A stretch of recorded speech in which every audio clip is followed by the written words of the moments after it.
So, what if everything you've ever been taught about success is just wrong? Buy a house, be selfless, play by the rules. Today, we're diving into the pretty radical philosophy of Sun Yucheng. He's a guy who basically believes the real key to financial freedom is to just tear up that old rule book. Okay, let's just jump right in with a statement that really sets the tone. When Sun says the young are the new vested interests, he's completely flipping the script. He's not talking about old money or established power. He's saying that in today's world, the real advantage belongs to the young, the adaptable, the innovators. Basically, the people who can create new value out of nothing. So where does his whole philosophy start?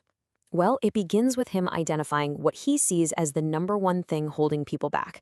He gives it a name: the poor people's mindset. And he argues it's this exact way of thinking that actively keeps you from ever reaching financial freedom. And this table just lays it out so clearly. The poor mindset is all about single variable thinking, like, I can't get a date because I don't have a house. It's a simple excuse for a complex problem. But the elite mindset, it embraces all that complexity. It gets that life is a game with a ton of variables, and the only way to really succeed is to constantly adapt and innovate yourself.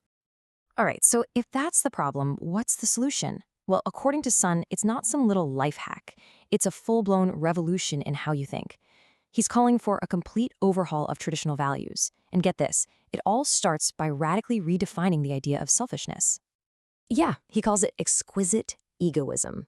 The idea is that when you fiercely and openly chase your own success, legally and transparently, of course, society as a whole actually benefits. It's not just about being greedy, it's about being unapologetically ambitious, with the understanding that your success can create opportunities for others too. And that line of thinking leads us to, well, one of his most controversial points. He straight up claims that people often use morality as a weapon. It's a tool, he says, for those who can't compete to try and hold back those who can. It's like saying, hey, you can't do that. It's not fair to me. And this comparison just perfectly captures his view. On one hand, you have the old view of morality, a rigid set of rules used to keep people in line.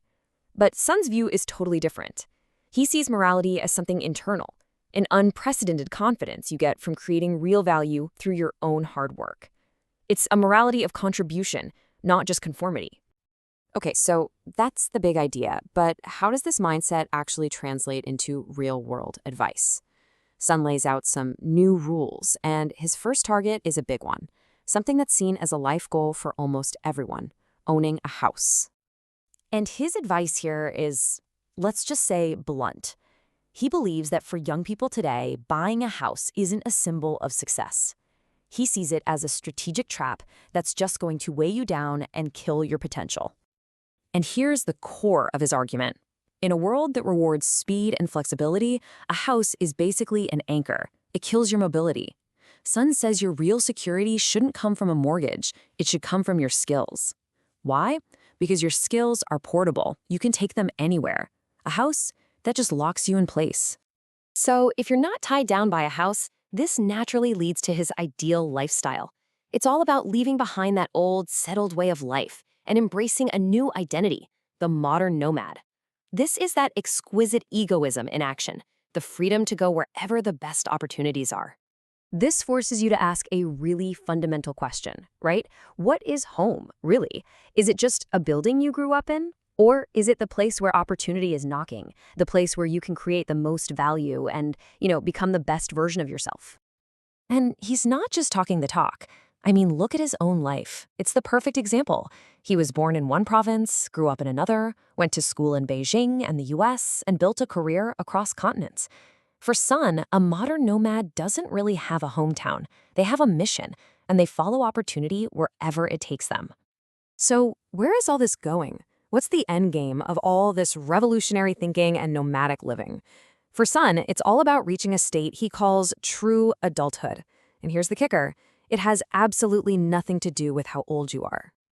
This is his definition, and it's a powerful one. You don't just become an adult when you turn 18. Nope. You become an adult at the exact moment you can make a free choice, fully understand all the potential fallout, good and bad, and then willingly take full responsibility for that outcome. That's real ownership. And this story from one of his listeners just hits the nail on the head. You have this 35-year-old woman who was trapped, giving her father money for years, even going into debt for it. Her moment of adulthood wasn't a birthday. It was the day she finally made the tough choice to say no, knowing it would cause a fight, but accepting that as the price of her own freedom. And in that moment, she found her strength. So, if you boil this entire philosophy down to one core idea, it's this: true wealth and true freedom, they aren't about what you have. It's not the house, it's not the car, it's all about the mindset you build. Your fortune is literally how you think. Ultimately, what Sun's arguing is that financial freedom isn't some number in your bank account. It's the feeling of liberation you get when you finally break free from that poor people's mindset. It's an internal state of being where you are in the driver's seat of your own life.